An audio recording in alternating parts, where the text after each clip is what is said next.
Midnight on Earth podcast with your host, Jake Weaver. Engineered by Cedric Swan.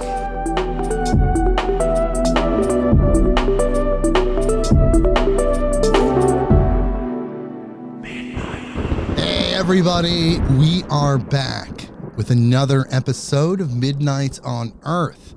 I'm your host, Jake Weaver, and we are here to bring you more knowledge, more light, and more love, and more incredible information from incredible people about incredible people. This week we have Gabriel Kennedy, aka Propanon, on the show to talk about his recent book, the biography of Robert Anton Wilson. It's called Chapel Perilous, The Life and Thought Crimes of Robert Anton Wilson. We love that guy. He's so influential. Incredible book, and we're going to talk to him just a second. But first, I need you to do something for me. Follow me on Instagram at midnight_on_earth. That is the address. You can follow me there. Spotify, Apple Podcasts, Google Podcasts, wherever you go to get your podcasts, click that button that connects us so you know exactly what's going on. When we have deep dives into incredible people, you get that notification instantly to wherever you get that, in whatever timeline you're in. And most importantly, tell a friend, tell someone that you know that loves this type of information. Bring them here. midnightonearth.com. Okay. We're going to talk to Gabriel in just one more second, but we have to read his bio. So here we go. Gabriel Kennedy, aka Propanon, is a multimedia artist concentrating on the written word, visual art, and music. His work has appeared in boingboing.net, mondo2000.com, tonarm.com, and on his websites, chapelperilous.us and propanon.com. He first interviewed Robert Anton Wilson in 2003 and was an original member of Wilson's remote learning website, the Maybe Logic Academy. Chapel Perilous, The Life and Thought Crimes of Robert Anton Wilson is his first book, and it's amazing, and he's here with us today. How's it going, Gabriel? Oh, it's going great, Jake. Thank you for having me, man. Yes. It's great to be here. Okay, so let's talk about this. Robert Anton Wilson, you even got to meet him at some point, or at least interview him. What attracted you to his energy and his information initially? Oh, yes. Great question. I met Robert Anton Wilson first, actually in 2001. I interviewed him in 2003, on July 24th, 2003, the day after the premiere of the documentary that was made of his life, called Maybe Logic, The Lives and Ideas of Robert Anton Wilson. So that was a very special kind of moment, interviewing Bob. He was 72, he was ready. He was in his golden years, if you will, but, and that was after years of studying Wilson already. I first came upon his work in high school, senior year, in the back of math class. I was handed the Illuminatus trilogy. Nice. Instead of studying calculus, once I opened that book, I could not put it down. And it completely captured my imagination, as it did so many people, when they first read it. And it felt like something really clicked. Like there was Wilson obviously turned a lot of lights on for me. I learned a lot of things through him, but there was stuff that he was writing that, I guess was already sort of in the counterculture. So when I came across it, I was like, yeah, this is really cool. I really like this and whatnot, So I first discovered Wilson in high school, and then the obsession just kind of took over from there for many years. And he became my favorite writer, and I just read everything that he wrote, and, multiple times. And, and just it ended up in this book. That was Wow. the final So, result. so the love, the energy, the connection was there. You felt something about his specific frequency, the way he presented the information, like you're saying, it was out there in counterculture, but the way he was able to disseminate it, much like every philosopher, every great philosopher has their unique perspective on certain things. His perspective was very unique, and it also influenced so many people, not just yourself, but some of the greatest names in later counterculture. But what would you say are some of the foundational principles that Robert Anton Wilson puts out? Like if someone wasn't super familiar with him, other than knowing him as a, let's say, a name in the counterculture universe, what would you tell them are his most unique and biggest contributions? Yeah, for sure. I mean, within the 1960s counterculture itself, I mean, he made a number of contributions as, from just being on the scene, if you will. I mean, he was an early writer in the underground press movement within America, which was a sort of like the rise of new journalism, 1960s do-it-yourself newspapers that sprouted up all over America from youth culture, kind of starting in the 1960s. Like Wilson was there, on writing for Paul Krasner's The Realist starting in 1959, when he was, a young man. And ever since then, he just hit the ground running with his first article that he put out. He just never looked back. His philosophy was there in the first article in and of itself, which was, we have to be aware of, how we think about things, and in that how we describe things, our linguistic structures and whatnot. But the most, I think, an element of Wilson's that even transcends, being a hip, cool underground writer in America and novelist of, the Illuminatus trilogy and many other great novels. I think the one thread that really carries through is his dedication to what he called model agnosticism. Yes, I love that. And he's very clear about that. He puts that up front in many of his books, especially Cosmic Trigger. And in Cosmic Trigger Volume 1, he basically reports how that's a test of his model agnosticism. And model agnosticism, simply put, is not the ability not to become extremely emotionally attached to any point of view or ideology or religious perspective or even scientific theory. The ability to kind of stand in the center of the cyclone, if you will. And, this is a principle that is, reflected in a number of wisdom traditions, maybe most apparent in Buddhism, if you will, right. The ability to sit on the mat and meditate and not let your monkey mind run amok and not get caught in thought bubbles that usually have some sort of emotional attachment that then get you off center, that throw you off center. Exactly. It's just keeping that aperture open, realizing that everything you possibly could have known could be totally and absolutely wrong. For sure. And yes. It could really work the other way as well. It could be totally, absolutely right.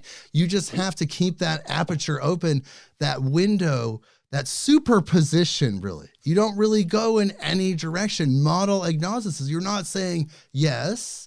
You're not saying no, but you're also realizing that it could change at any moment, because really all of our information and how we process information is put through filters of perspective.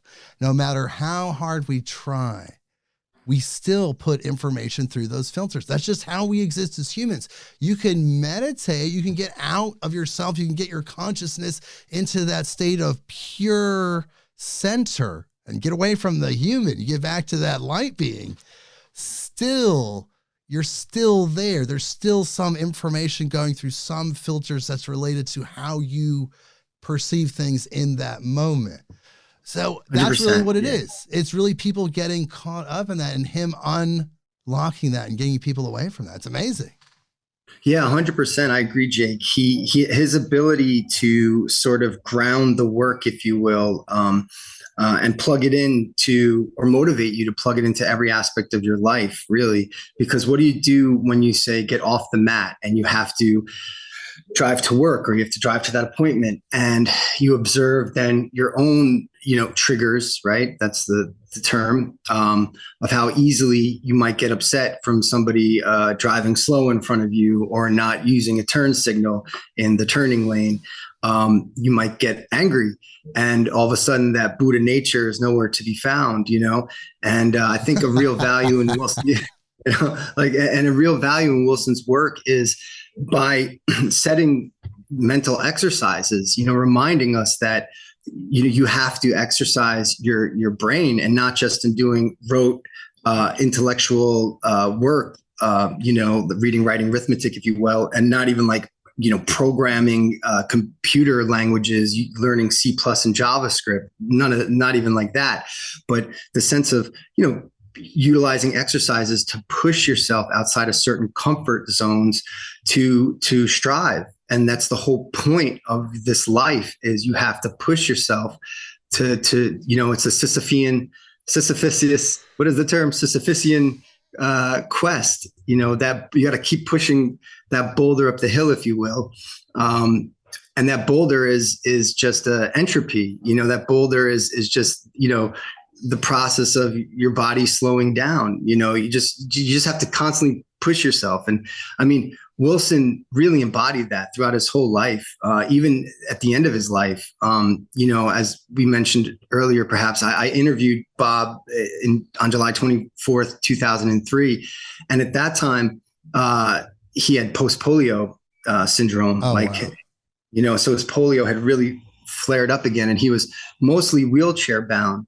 But when he gave interviews, he would properly contextualize his state. And he would always say, like, well, right now I'm in a wheelchair. I plan on walking, and every day he would get up and with the help of a walker, he would walk around his apartment, right? Just to keep the muscles in his leg active, both of his legs active. And when I met him on the 24th, he answered his door and he was standing. Wow. And he led me to, his, through his apartment utilizing his walker. And then he told me a little story. And as he said, that he does that, he walks every day, but he will sometimes or often fall, and he might fall in front of people. And it would just be really awkward for everyone. And here he was, man. He was in the throes of an illness that eventually it did kill him. Post polio will shut the body down just section by section. He knew maybe perhaps like that this was going to eventually happen, but he also knew that he was still in his body, and he still had this vessel, and he still had this vehicle. And what is he going to use it for? And in the last years of his life, after I met him in 2003, in July 2004, he launched the Maybe Logic Academy with the friend of his. And the friend was the person who co-directed the documentary, a filmmaker named Lance Bauscher. Together, they formed the Maybe Logic Academy, which was, to me, it was the first asynchronous remote learning website that I've ever seen. Wow. And now Really? colleges, yeah, man. I mean, colleges all over America since COVID, especially, they all utilize the same exact format, the same exact remote learning asynchronous sort of setup. So that was Bob. He really was, a radar, as I think it was from an Allen Ginsberg quote, he was an early warning radar system. He was definitely ahead of the curve in every way. And you think about how he was born in the 30s and he kind of came into this dimension to Earth with this other frequency.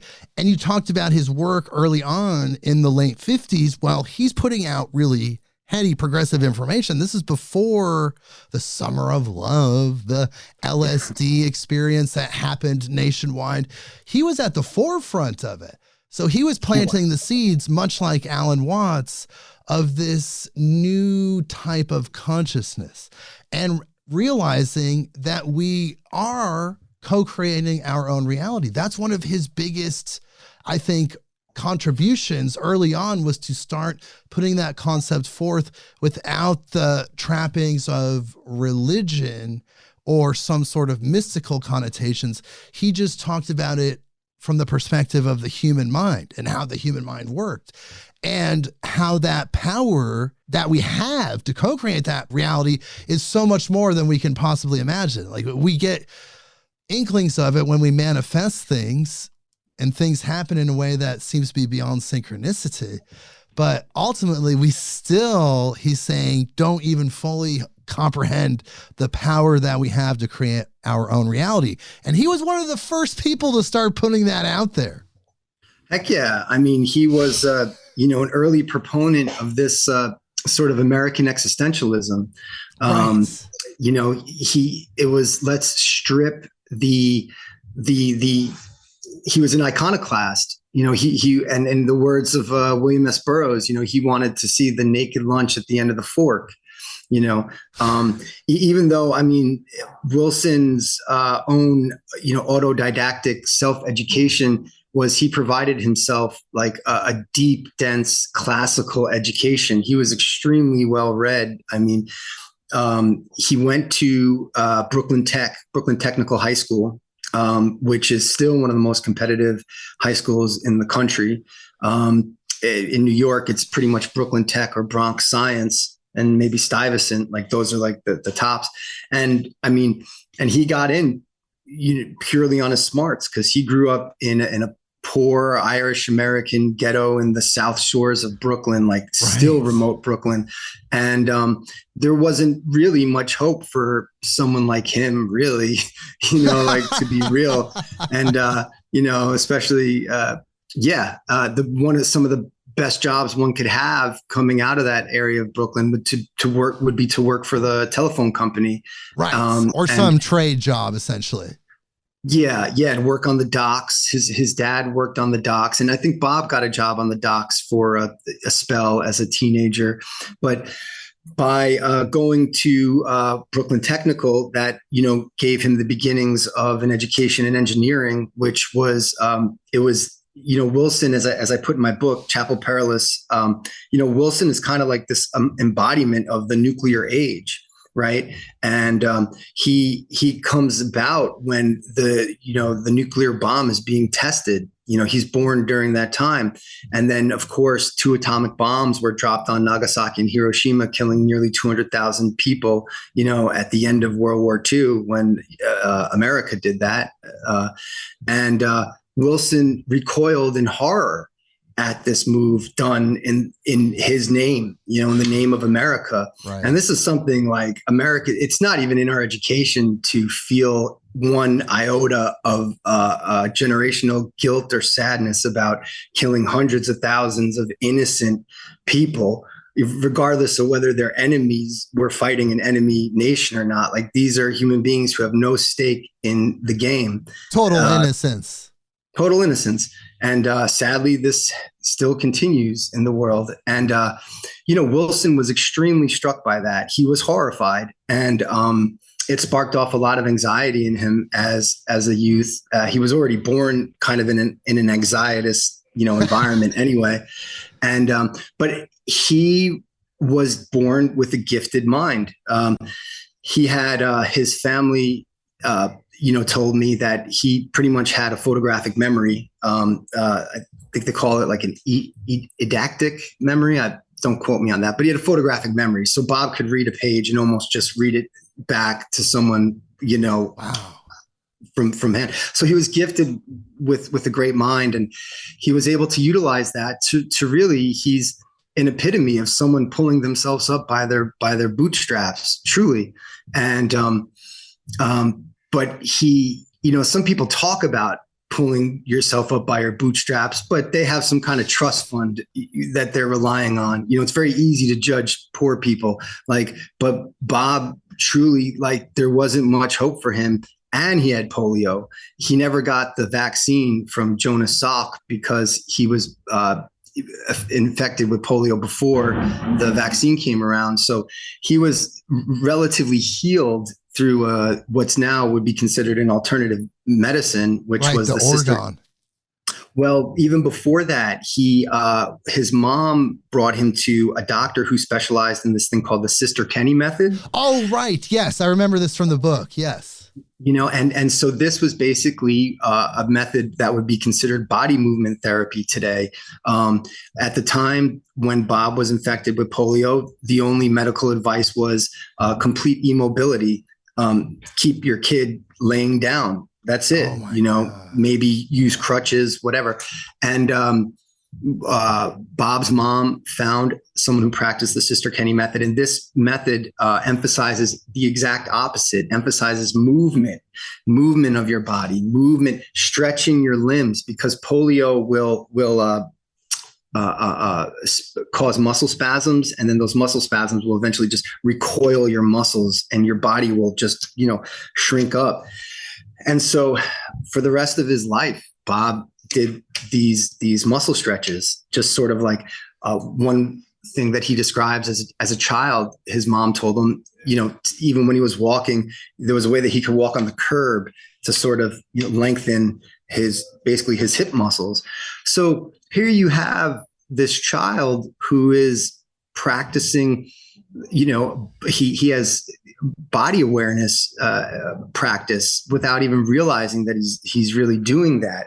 And this is, body movement therapies are really peaked in the 70s, I guess, and they're part of our everyday awareness now, Right. They're very much in the mainstream. And the thing is, I think that really created a special relationship with his body, because he had to get into his mind to work with his body to get through those polio situations. People that have disabilities like that, they tend to be more mind-centered. And the mind is our truest reality. We're in a vehicle. We're not our body. We're in our body. So by doing that, he was able to really get into the center early on in his life. And then as he got through those physical situations, here he had this inquisitive, perceptive mind. And it really just seemed like he was a different frequency of person. Like he's the type of person that reincarnated to create change, to bring a new frequency, to educate people, to enlighten people in that time. There were so many people manifesting during that time that have left huge impacts on reality through writing and lecturing and just putting out really different thinking. And I think that's what he did. And I thought it was really interesting that it was his childhood. It was a library. It was a book in the library that he found about stage magic, not necessarily the occult esoteric magic that we love to talk about here. Stage magic and how it worked on people's psychology. It fascinated him so much. I learned in your book that it made him think about how the human mind just perceives everything, just literally information itself, the information coming through the five senses. Why do we define it the way that we do, put it together the way that we do? And what are these paradigms that we're programmed with that really shape how we perceive everything? He was there early on. My God, talk about a trailblazer. Like he said, people are talking about body therapy. They're talking about a lot of the things he was talking about back then. Now it's very much mainstream. It's really fascinating, his contribution. Oh yeah, for sure. To circle back on the concept of model agnosticism again. Yes. That's the flip side of it. The awareness of how we co-create reality, meaning one must become aware. If you're model agnostic, and the temptation is always, we look at other people's opinions and perspectives through an objective mindset. And through that mindset, it's very easy to think that they're wrong and where I'm right. Right. And that when you take the first step of that sort of awareness of model agnosticism, it's like, oh, well, I just have a certain perspective too. And so does that person. And then, so therefore you have to start listening to people more, because you escape the temptation of either or thinking, or absolutist sort of thinking. Because when you think in a simple, something either is this or that, it's, our minds love to do that. Wilson believed this was sort of like a generationally conditioned way that we think, and it's outdated. It's an outdated map. It's been around, and some say Wilson's breakdown or criticism is a bit simplified, but I'll just present it here. Sure, please. It was all because of Aristotle, the great mind that he is. But Wilson, took the lead from that book that you're speaking about speaking about stage magic. That was a book he discovered in 1948 at the Brooklyn Library, I believe, or New York Public Library, one of those libraries. But the book was called Science and Sanity, written by Alfred Korzybski. Right. And so Korzybski ended up, creating the study general semantics. But that basically is, that whole way of thinking reflects Wilson's, because Korzybski was to Bob like Bob is to me. Bob enlightens one's mind about the influence of linguistic determinism. How much the way that we describe the world actually reflects the way we see the world. And the power of our own ability to in that co-creation, we could create a whole universe, and we do it all the time. And then our communication technologies also do that. They promote this skewed way of thinking that we think is reality, because we have this confirmation bias tendency within human psychology that if we're not aware of it, it happens all the time. You have your favorite websites that you go to, your favorite way to digest, and especially when it comes to stressful situations, right? And this is where the realm of conspiracy theory comes in, because either through ignorance or a certain type of prejudice, one will be more inclined to think like these California wildfires. I don't know what caused them exactly yet, but some people are saying there was some arson. Some people are saying, well, it's global climate change. These winds are a result of this whole, phenomenon. Some people are saying it was a down transformer in the Eaton Hills or whatever. But the point is, if we talk like we know what's going on right now about the whole thing, it's this, it's that, that's what it is. That's what Bob is trying to, tell people to just pump your brakes on for a minute and just, observe a little while longer and try to think about as many different variables as possible that could be causing this phenomenon, and all of this requires more mental energy and, a dedication to self-education than, simple suggestion that says, this is what it is, and this is why you have to believe me. Wilson won't provide that.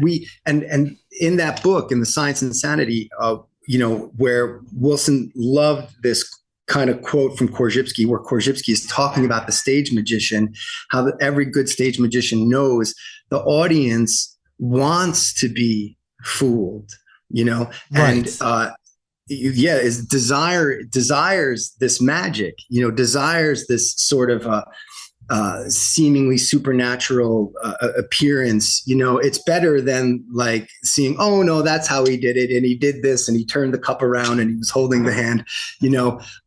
Some people are maybe psychologically inclined to want to be a skeptic of everything, but what Korzybski said and what Wilson ran with was that good stage magicians know that the audience wants the magic, so they will fill in the blanks, right.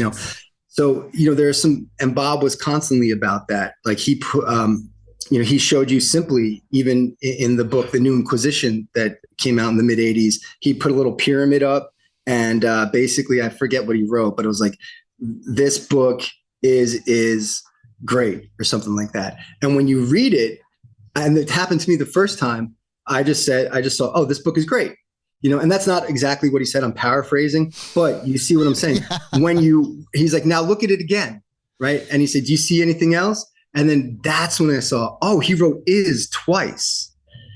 So, this is just, he's aware of this capacity of the human mind, that 20th century psychology experiments were able to really show people, and Wilson was besides being like hip counterculture beatnik kind of cool guy or whatever, he was a very disciplined, dedicated reader of all sciences. He took seriously the role of seeking to be a public intellectual, and meaning to be a public intellectual or an intellectual of any weight, one has to be able to translate in simpler terms, if you will. And that's not to disparage. It just means an easier way to understand all this heavy material, because Science and Sanity is a huge book full of so much jargon. Korzybski wanted to make the English language or language like calculus. So he's throwing in calculus equations. And as I said, I wasn't paying attention to calculus class. I was reading Illuminatus trilogy, so when this Bob is able to break these things down, he does the same with quantum entanglement. He does the same with Claude Shannon's communication information theories. Wilson he had a desire at one time to, while he was in school, to go and major in theoretical mathematics. So as he said, his mind was already sort of analytically geared in that regard, much like another Wilson of his era, Colin Wilson, and this was one thing that Robert Anton Wilson really appreciated about even Aleister Crowley and other people that he was really into, was if they had a science background, he viewed this as very important. And that was great to read as a young person, because I had pretty much given up on wanting to learn science in high school, because the way it was taught was just so boring, and Wilson sort of reinvigorated that inspiration to want to do that. And it really all centers on this notion that he really forwards, like the model agnosticism, because when we are, as you said, like he's one of these early voices maybe in that counterculture to describe these feelings that even emerge from all these far out acid trips and psychedelic trips that people were having at that time, when they could, conceive or feel this truth, if you will, this more complex functioning of how our perception works, and that's a beyond either or grid. He was very adamant about having the map match the territory, although I should say that's impossible, right? And so, like, what I should really say is having as many updated maps that isomorph or coincide or syncopate with what is around us right now. And for Wilson, one of the biggest problems of humanity is that humans are able to do this. We create these views of the universe in our own heads, which, some people have absolutely nothing to do with the world around them. Yet then it's usually those people want other people around them to believe their perception about reality. And then this is where so much trouble starts, where Wilson is like a master of the temple. He's teaching people real quick from the jump, like, just center yourself. It's pretty much like, you mentioned Alan Watts. Alan Watts was a mentor of Wilson's, like early on in his career. He turned him on to Zen Buddhism in 1957, Timothy Leary in 1964, and then Israel Regardie, and with that, Aleister Crowley in 1970. So Alan Watts was like an early illuminator of Wilson's. And Watts is this great proponent of process philosophy, which is basically that the universe consists of iterating processes and everything's in a feedback. And this is what it is. Right. You could say that this is God. This is the process is what is, divine. And so I think that was Wilson again and my book is an attempt to do this as well. Like, Wilson has a huge following in the, kind of cult counterculture milieu, which is amazing. But we're entering a time where his ideas have already been, and he's discussed ideas that have already been in academia for a number of years now. Right. And I think he's being taken more seriously now within academia. Whereas when he was writing, even though there were physicists like John Gribben, who gave an amazing blurb for Wilson's novel, Schrodinger's Cat trilogy. He says, "What great physicist lurks in the mind of Robert Anton Wilson?" Like a quote like that. Even though everyone who read his stuff knew that Bob knew physics, the scientists and the physics, I was told by Jeffrey Mishloff, who was in the mix with all these physicists, there were a few people who knew Bob, and of course they loved his stuff.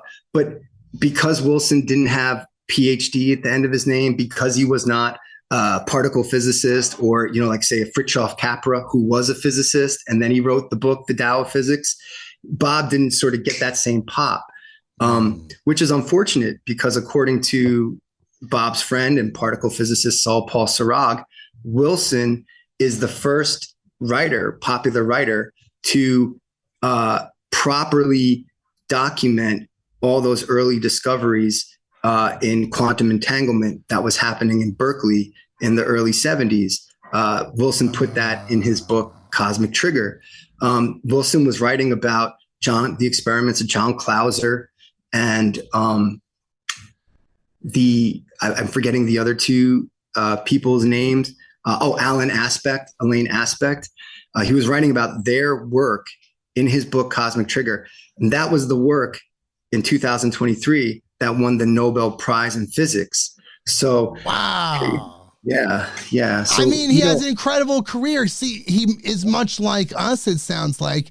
He was interested in all the things. He just didn't have the internet and access to all this information. Can you imagine a mind like his in the digital world? Now, he made it to 2007, which was getting there, but it's not what it is today. He, as a young, hungry mind, he would have had an incredible time, but he was an avatar early on, holding a frequency of change, and it did change. It influenced so many people like George Carlin, who then influenced people like Joe Rogan, right? Who's like the biggest podcaster. There's so many different things that he did behind the scenes. Now, he is known, but maybe not as a household name as like Timothy Leary, but he even did experiments with Timothy Leary, ESP experiments like you talk about in your book, Chapel Perilous, and he did other things as well. He was really ahead of the game in a lot of different ways, but he also, like you said, brought a certain awareness that was saying, hey, we're co-creating our reality. Consensus reality doesn't necessarily make reality. And this hologram that we're all feeding information into can be changed at any time. And then I think personally, tell me what you think about this, Gabriel. I think personally that as we evolve as humans and really start to integrate some of these things that Bob's talking about and more, that we will have some hold, some understanding, some way to utilize that co-creative power to map reality the way that's best for all humanity and all life and the planet, not just for what's going on right now. Lower frequency people, materialistic people using their manifestation power, and they don't even realize what they're doing. We integrate that, we understand it, we're co-creating our reality. I think that's part of our ascension process. What do you think about that? Yeah, I think Wilson, the way he presents that, that's the goal. To, I guess, draw in a Buddhist metaphor kind of correlation, one that Wilson vibed with, that we would enter the Sangha, the community of intrepid travelers and dedicated searchers for truth, and the truth of Wilson that's so great is, and if we seek to invoke some kind of academic language for him is that, he's a phenomenologist. I really think he truly, I think, among other things, and I think, the academic works are now kind of reflecting this, because in the sense of phenomenology, here's my quick breakdown, is it perhaps, we have our five senses. That's the most fundamental thing that we could rely on to observe reality. But then Wilson never denies, because he also called himself an agnostic Gnostic, right? So meaning he gives credence to obviously to the possibility of ESP, telepathy and whatnot, perhaps maybe more at a certain time of his life, usually probably in the 70s. Wilson was mostly of this mindset. When he was younger, he was more of a materialist rationalist. And then he knew that he wanted to develop other aspects of his personality. So he wanted to develop his intuition and his imagination. So he chose to go deeper into, Thelema magic starting in the early 70s. Mostly because that was what was around to really, go deep in studying, the Western esoteric tradition. Right. And like you said in your book, it was Alan Watts that turned him on to that. And then he kind of pursued it on its own, right? Yeah. Yeah. And then every lesson that he received, basically, if we fast forward, to his whole journey through what he described as his kind of Chapel Perilous years, I extended the metaphor, if you will, to his whole life was like a journey through Chapel Perilous. But as he writes in the book Cosmic Trigger Volume 1, he enters Chapel Perilous in spring 1971 while in San Miguel Allende, Mexico, reading from Aleister Crowley's Book of the Lies. And he sort of escapes Chapel Perilous, if you will, around 1977. And this is after being put through the ringer. His biological daughter, Luna Patricia Wilson, her first name's Patricia, her nickname was Luna. We all know her as Luna, was tragically murdered at the age of 15 in her after school job, just, blocks away from where the Wilsons lived. And so, Wilson doesn't quite write about it in any of his work. Like in Cosmic Trigger, it seems as if he escapes Chapel Perilous, but there's another room waiting for him, if you will. And you'll find out about all that in my book, Chapel Perilous, The Life and Thought Crimes of Robert Anton Wilson. But really the co-creation part, that's where he gets to at the end of that journey. Part of that journey is in the path of Thelema, which I really love Wilson's presentation of Crowley, which is that for Wilson, Crowley's almost like a Christian mystic, because Crowley's whole reason for being is to get people to want to contact their holy guardian angel, which is really the best part of yourself that you can contact, right? It's the most benevolent, caring, loving, the part of yourself that wants nothing but the best for you. And your holy guardian angel will, tell you your true will, if you will. And so, but the end of that journey, Bob does all these experiments. He thinks that his holy guardian angel at some point is residing at this Sirius part of the galaxy, and they're telepathically sending messages to him. But then, long story short, he just gets to the point where he's like, well, I'm co-creating this as well.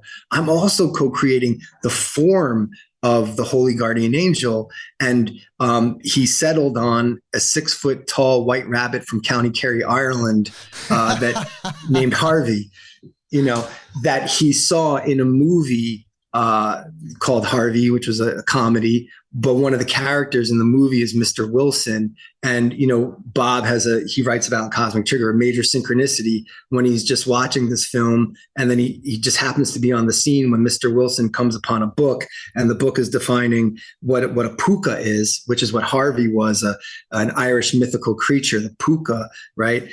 And the definition is like, oh, a puka, an Irish mystical creature, how are you doing tonight, Mr. Wilson? Right. So Bob is having this meta experience. He's watching the character Wilson being talked to by the, et cetera, et cetera. And this is how he experienced his telepathic messages, if you will, during those Chapel Perilous years, was through this inclusion of communication technologies. So he's also presaging what comes next in the occult, from the Temple of Psychic Youth, Genesis Peorage, who's majorly influenced by William S. Burroughs, who also is invoking the notion of communication technologies in his magic. But then Bob is also presaging chaos magicians who are very, very benevolently, they praise Bob, all the founders of chaos magic. They're like, yeah, Bob was a great strain of this, not the only strain of chaos magic. And that's really comes down to the notion of co-creation, if you will, and the importance of belief. When we are aware, when we seek to become more aware of, model agnostic, if you will, a major part of that is becoming aware of our own prejudices and our own emotional compositions, and to know that like we're different in different situations. We're different personalities, different people in different situations. And Bob, of course, invokes Carl Jung, and the whole point of all of this planet-side trip is individuation, integration of all our different parts and selves. He invokes Gurdjieff as well in that path, to form an I that will survive death, to this energy, can we get together our psychic energy, if you will, into this compressed ball, right? When we die, we can direct it. And that's kind of going on. It's pretty mind-blowing. It's pretty mind-blowing. Like you said, I mean, we had Carl Abrahamson on recently, who has worked with Genesis Peorage in the Temple of Psychic Youth. There's a lot of people that have put in this information out there, but he was even before that. And really, when these people are talking about magic, you're talking about chaos magic and other types of magic, it's really people putting their quote unquote spin on it. Like they're putting it through their filters and it's working for them, whether they're creating rituals or techniques. There's results that are, they're real. But he's saying you can even strip all that down and just do it. You become resonant with it, become resonant with that co-creative power and the belief backed by absolute belief, because you are it. That's how you manifest things and make things happen in that way. For the most part, yeah. But you have to do the work to get the results. Well, yes. Yeah. It doesn't come out of thin air. Yeah. No, I mean, some people, sadly, this is a thing that can happen, is we could just get stuck reading and thinking about stuff and be like, yeah, well, I'm a magician. The phrase, the armchair magician or whatever, Yeah, I mean, there's a bunch of them. So, yeah. And then, I mean, that's the really cool thing about Bob too, is that, I mean, he is a rugged individualist in terms of the way that he approached everything philosophically and intellectually, emotionally, and as a person. I mean, he was a doting father who obviously had his flaws as a parent. I mean, because we're all human beings. Creatures. I mean, it's a human experience. No one is perfect. Yeah. And, but the work that he produced, and again, what he concentrated on, it wasn't just producing copy just to get articles out there. I mean, he, from the very jump, from 1959 to the end of his career, which was basically the end of his life, he knew what he was trying to get across to his readers, and that was awareness of our own perception grid. And he gave a whole operating manual of how this is formed, formed through genetics, then imprinting, which was Leary's big contribution, according to Wilson, this psychological thing that happens with our brains physically, will imprint a particular way and approach to the world. And, in that imprint, we will filter out everything else, and this is how our personalities are formed, firstly through, our genetics, right? Then, and that's meaning just the vector of, your parents and grandparents, et cetera, nothing else. And then these imprint moments, which occur at different times of our lives, a few months old, 2 years old, and then learning, conditioning, then through conditioning, then through learning. And this is how our perceptual grid is formed. And Bob is seeking to enhance people's power of learning, their ability to learn, utilization of critical thinking, the development of your own ability to think in the scientific method, and then apply that working backwards to your conditioning and then to your imprinting.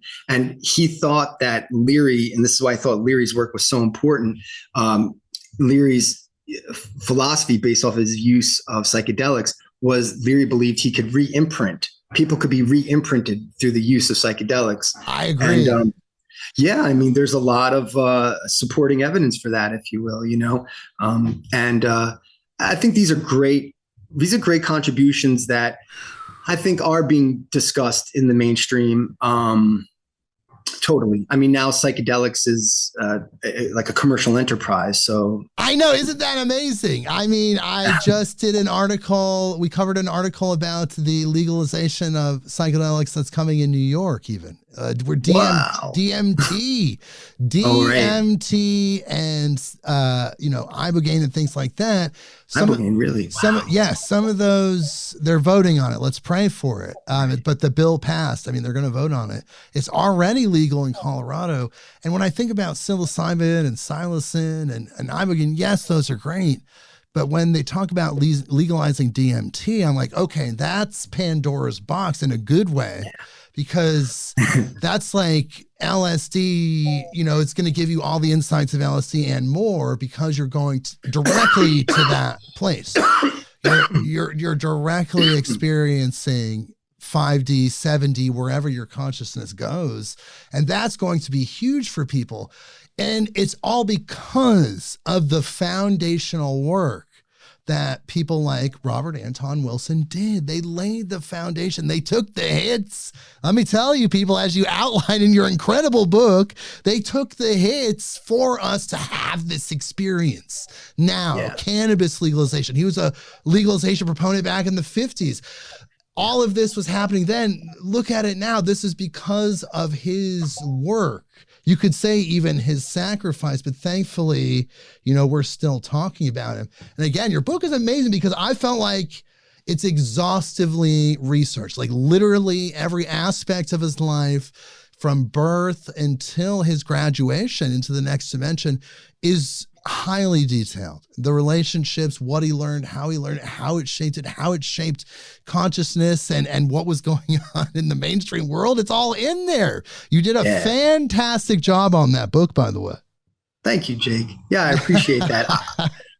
I wanted to emulate what it was like reading a Wilson book through my own lens and, literary style.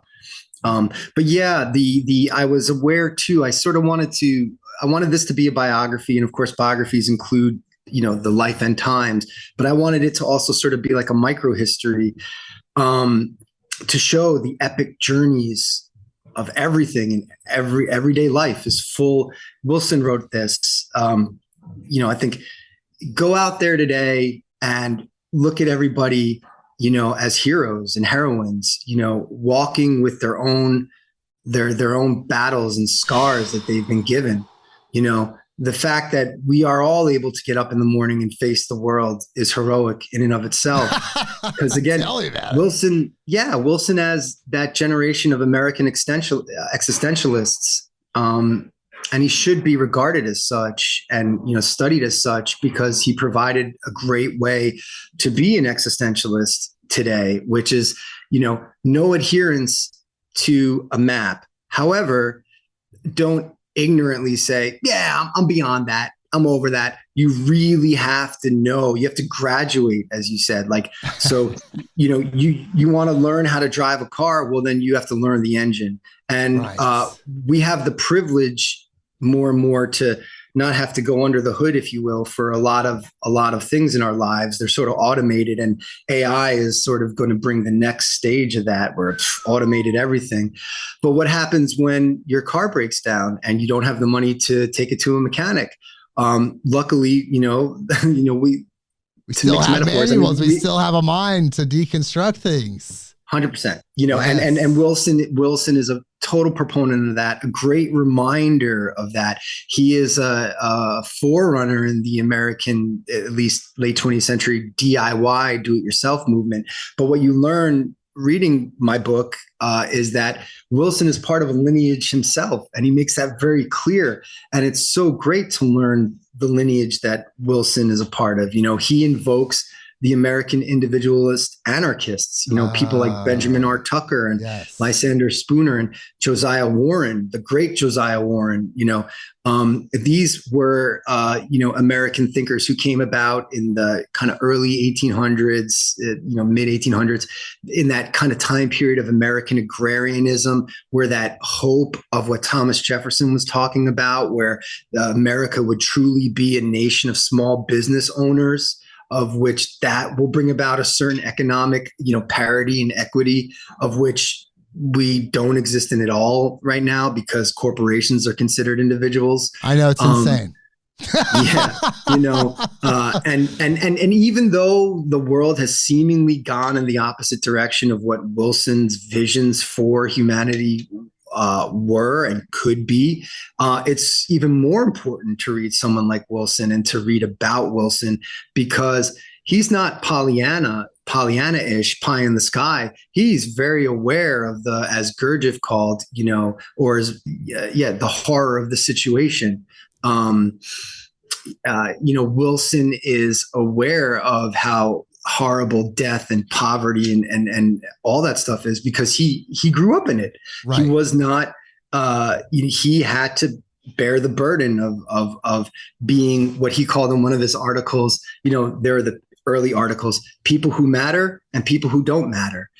Wilson was born from a family that they didn't really know their history. It was difficult to find information about, Wilson's parents and grandparents, because even I contacted his early grammar school, Resurrection School in Garrison Beach. I was told that there was no class pictures from the early 30s because the school was too poor to even afford that.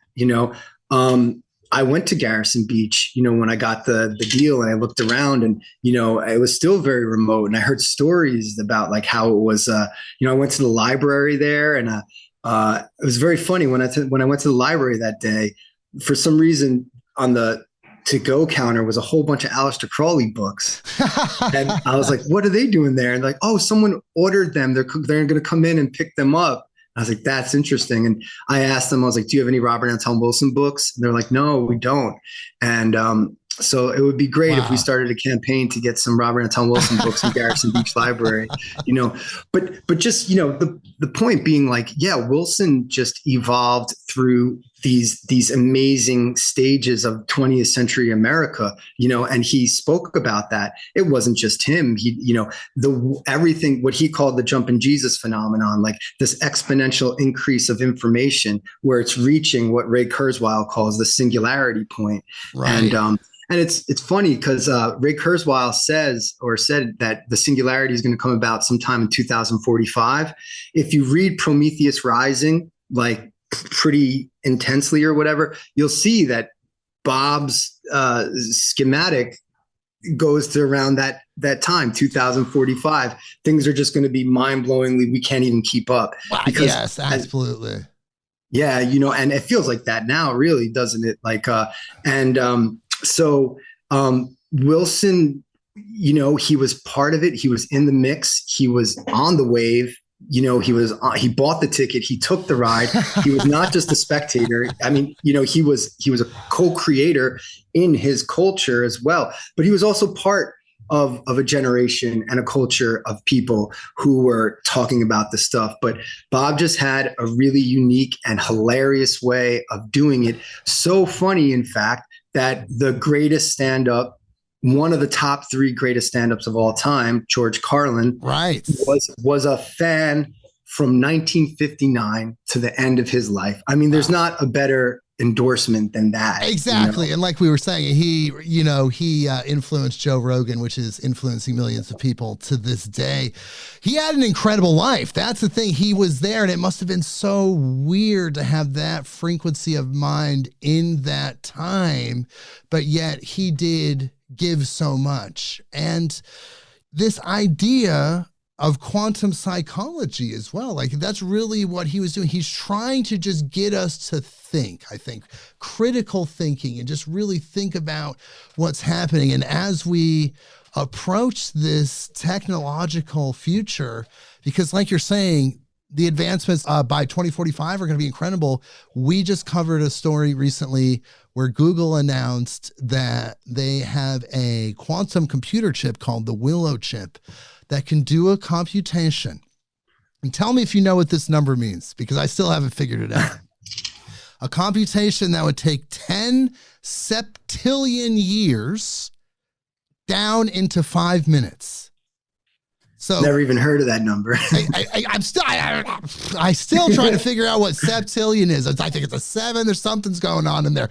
10 septillion years condensed down to 5 minutes. So if you think about how that formula is going to apply to our other technologies, by 2045, we will be a quantum species. Now, there is divinity in the mix. Bob, in his later life, as he studied magic, he did start to develop a deep spirituality. Now, he wasn't religious. If I read that correctly, he wasn't religious. He was open to everything, but he did develop a deep spirituality. And it seems like that divinity, that all, whatever that is beyond the singularity, and therefore would maintain some sort of balance. I don't see us losing to the technology, but I see us having a symbiotic relationship. What do you think about that?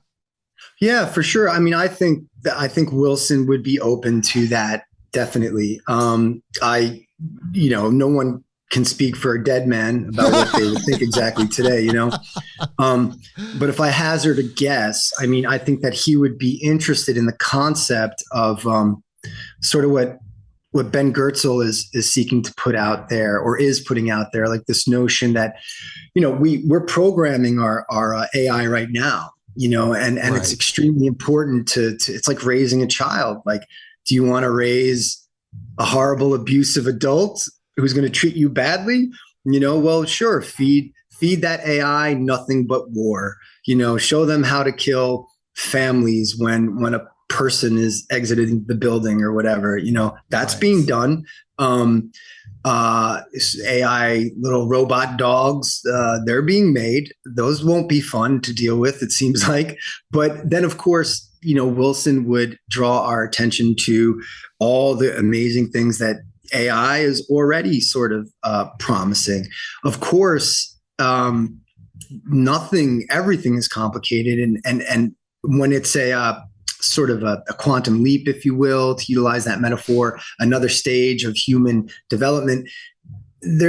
I know Bob was sort of a utopianist, and I think a utopianist in the sense that he believed that we could utilize technology to, in the very least, provide food, clothes, and shelter for every human being on this earth. He really believed that. He dedicated his life to that. He wanted to see that. Because why would you want to dedicate your thinking to anything else? Right. But that's because of his perspective of how his linguistic deterministic perspective of, how powerful the words are we use to describe our world. However, that being said, one could say Wilson was not religious in a way, but I try to make the argument in the book that in his early years, and this stays with him his whole life, is I think his religion would be described as a sort of negative theology. And I mean that in the sense that John Origina, the Scottish John Erigena, this Irish philosopher from the 9th century, who is credited with translating. I'm forgetting exactly the book, but it was a book from quote unquote the East, if you will, right? And this constant and Wilson was aware of this journey of really global cohesion among people without the interference of these governmental structures, that people peer to peer can make this whole thing work globally.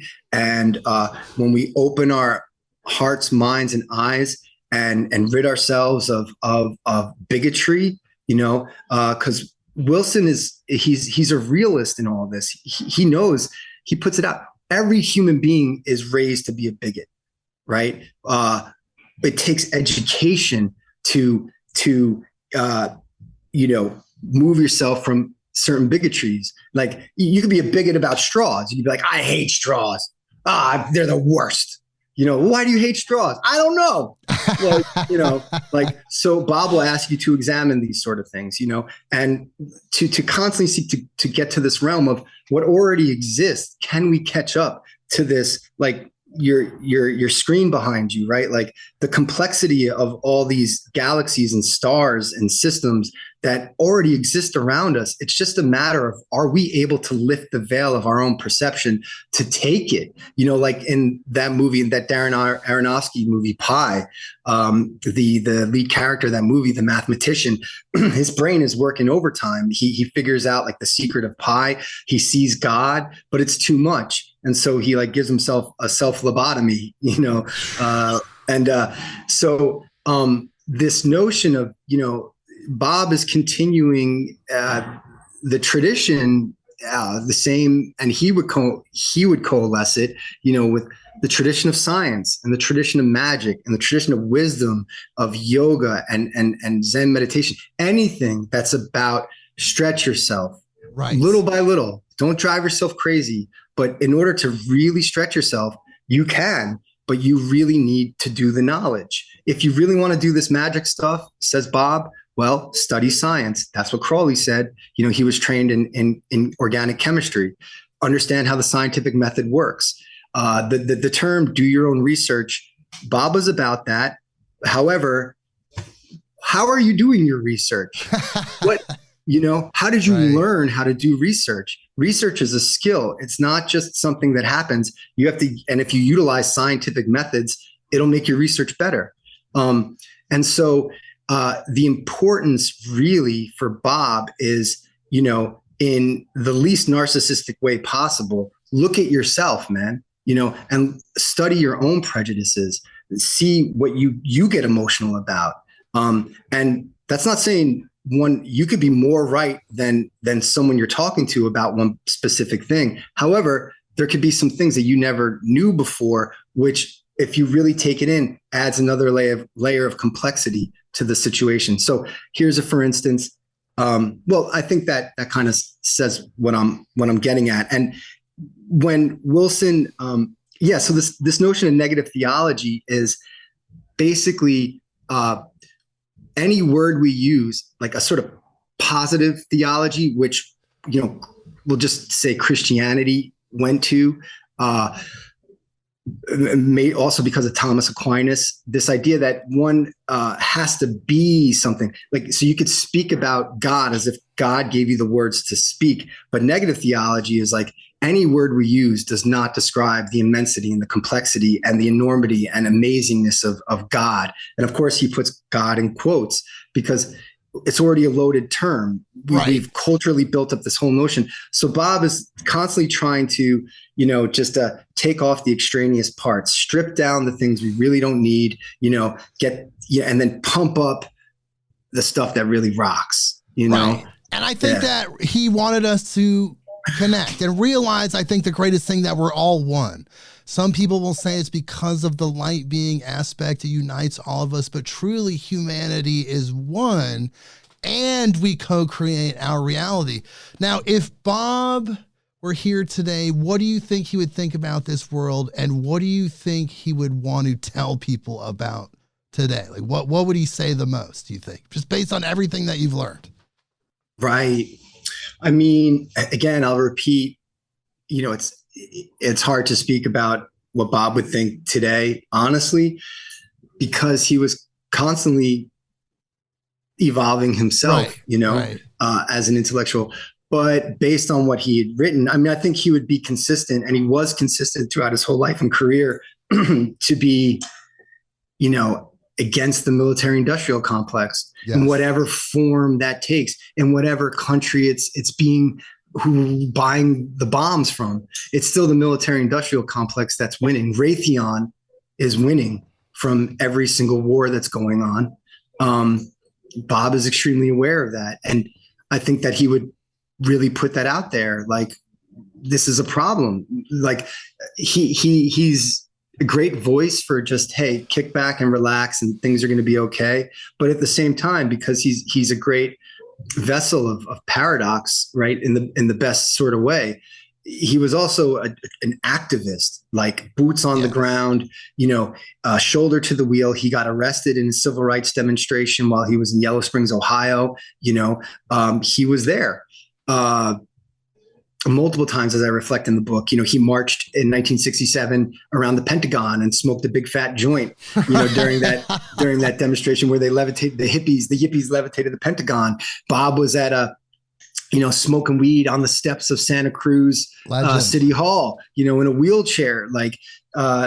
So he was about action, but in that action, you got to try to be as relaxed as possible. Relaxed concentration. That was completely his thing. And so what would he think of the world today? I think that he would say, just go easy on the doom scrolling. And there's more opportunity than ever to search out contradictory viewpoints to your own. Yes. And especially now, don't be afraid to speak to people who hold contradictory viewpoints about things that you feel very strongly about. Like, Jake, I'll tell you right now, I feel very strongly. I think there's a genocide happening, in Gaza. I think there's genocide happening in Sudan as well. Now, I've already done at least one interview where the person thinks completely differently about, doesn't even think it's a genocide, and that was right at the beginning of the interview. And so, but what allows, I'm not going to have it here. I would just say, look, if humans are killing other humans in the name of religion, government, resources, that's a genocide in itself. Like, more than one, a human dies, that to me equals genocide. We're supposed to be loving each other here. We're one family. Yeah. So, I think that, Wilson, he's able to hold all these different currents at the same time and lay them out, because we live in this multi-ordinal world. I completely agree. This is the hardest thing, isn't it? Like, we're safe right now. There's not a war happening right outside our door. And so when you're in that environment as a whole, your organisms in that environment, you all of a sudden might think a little different. Not you, but generally you. Sure. People. That's how ordinary teachers turn into revolutionaries. And I think this is what Wilson is really great at, though. He's like, don't be afraid to look at these complex, wild things. So in my book, in Chapel Perilous, when Wilson moves to Ireland with his wife, Arlen, in 1982, he's there for about 6 years. While he's in Ireland in the 1980s, the Troubles is going on, right? And the Troubles was this war between the Irish Republican Army and the British government, and then Northern Ireland paramilitaries. This was a terrible time from 1966 to around 1998 in the north of Ireland, and Ireland as a whole. Ireland is a small country, maybe the size of Connecticut, and 3,000 people were killed in those 30 years in a small section of the small country. If we extrapolate that to America, this is like, over 100,000 people being killed over a 30-year period. Yeah. It was terrible. And so how does one hold the Bob perspective in that? And that's difficult. That's very, very difficult. You know what I'm saying? If you're born and raised in a war zone, what do you do? How do you hold that perspective? And very difficult. But I think that what's great about Bob is that his books were mostly, maybe when he was alive, he was very happy when his books were finally put in the philosophy section, because for many years they're kind of put in the New Age section, if you will. And I mean, he's a giant in the New Age section. He rules the New Age section if he's in that, because he's teaching you really things that you will learn in college, in terms of the way to critical thinking skills. Right. If you really read his work, and with his knowledge, I truly believe this, because he inspired this in me, which is like, cool. You could see everything through the medium on screen. People can tell you this. You could read something, but you're never really going to truly know something unless you go and you find out yourself. And of course, there are things that you probably don't want to even find out for yourself, but when it comes to things like acid, and the big debate in the 60s and 70s was, all these people in academia or the I don't know, the parents of the civilization at the time were just talking about how bad acid was and how it destroyed your chromosomes, et cetera, et cetera. Well, lo and behold, Timothy Leary's chromosomes were tested, and they were even healthier than the regular chromosome, if you will. So things like that, Right. Use some acid. Don't be afraid to do acid. In other words, unless you're like already there's something neurologically, chemically going on.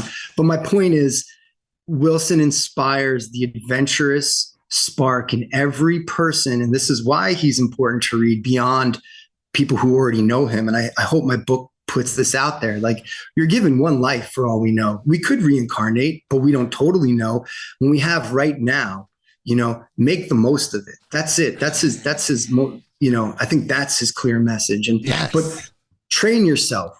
It's like if don't go out and try to get into a street fight with absolutely no training, and it's like that movie Fight Club, right? You have to train yourself, read, Right. Read, educate yourself, man. Well, it's going to enrich the human experience. Like you said, we're here for 5 minutes as human beings, especially when you're on your deathbed. Your whole life compresses into that 5-minute feeling. And then you realize how temporal, how important this life is as humans. So like you said, you have to figure out this human body, figure out the human mind, figure out how they interface with each other, how you can maximize creating your reality, how you can maximize co-creating your reality to make this earth the earth that we really want it to be as loving human beings, as light beings. And we have to do the work. It's evolution to get, as he says, beyond the robot. But Gabriel, wow, man, what an incredible interview. This has been amazing.